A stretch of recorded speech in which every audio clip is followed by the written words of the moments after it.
Excelentíssimo senhor presidente, eminentes ministras, eminentes ministros, doutor vice-procurador-geral da República. A Constituição Portuguesa, senhor presidente, no seu artigo 32, ela diz o seguinte: todo o arguido se presume inocente até o trânsito em julgado da sentença de condenação. Em artigo praticamente idêntico à Constituição italiana, no seu artigo 27, diz: o imputado não é considerado réu até condenação definitiva. A nossa Constituição Federal, portanto, não é a única, como muito se disse nos últimos anos, a consagrar a presunção de inocência até o trânsito em julgado da condenação. E a razão para que algumas constituições, principalmente na Europa, adotarem o trânsito em julgado como marco para o início do cumprimento da pena, é sobretudo no pós-guerra, depois dos traumas dos regimes totalitários, houve uma percepção, ministro Celso de Mello, de que era necessário constitucionalizar o processo penal. O processo penal, as garantias do processo penal, a ampla defesa, o contraditório, a proibição da prova ilícita, o direito ao silêncio e tantos outros comezinhos princípios não poderiam ficar à mercê do legislador ordinário, à mercê das intempéries políticas. Era necessário que houvesse um núcleo duro e era necessário haver um controle constitucional do processo penal.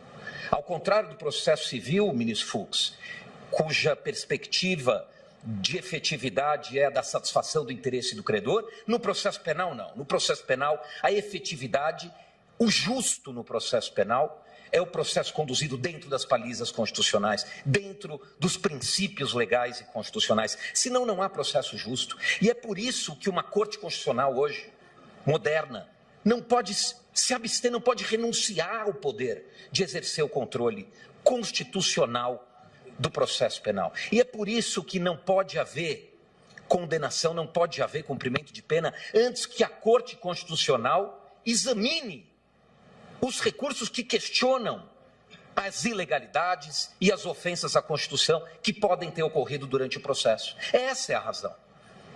Esta é a razão para que a Suprema Corte e o Superior Tribunal de Justiça aqui no Brasil não podem deixar de examinar uma demanda que questione graves violações da lei e da Constituição. E vejam, Vossas Excelências, que no Brasil essa não é uma preocupação meramente abstrata, teórica, ela emana de dados concretos.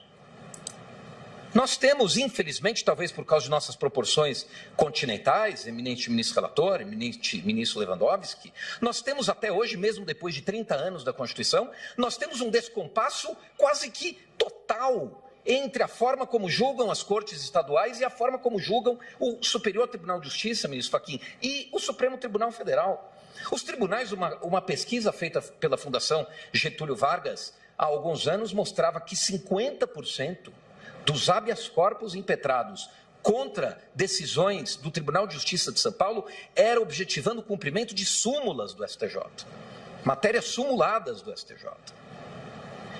E para não ir muito longe, vejam que coincidência, feliz coincidência para a tese que se sustenta hoje. No próprio habeas corpus, julgado em 2016 nesta casa, no qual houve a mudança de entendimento para permitir a execução provisória da pena, o regime de cumprimento de pena foi modificado no STJ. O Tribunal de Justiça fixava o fechado, não fosse uma liminar concedida pelo ministro Teori, que depois veio a ser cassada no julgamento do mérito, o início do cumprimento da pena teria se dado num regime ilegal de pena, num regime que tinha sido fixado pelo tribunal e que foi alterado no Superior Tribunal de Justiça. Então vejam, Vossas Excelências, que há razões de sobra para que não se possa implementar um julgamento justo no Brasil e num Estado de Direito sem que tenha sido feito o controle de constitucionalidade. E vejam também, Vossas Excelências, que a prisão continua sendo possível mesmo, dependente da decisão desse julgamento. O Brasil é um dos países que mais prende antes do trânsito em julgado, mesmo quando vigia o entendimento anterior, que iniciado em 2009, o Brasil prende preventivamente, talvez é um dos que mais prende no Brasil, ministra Rosa Weber. Nós temos uma das maiores populações de preso provisório do mundo.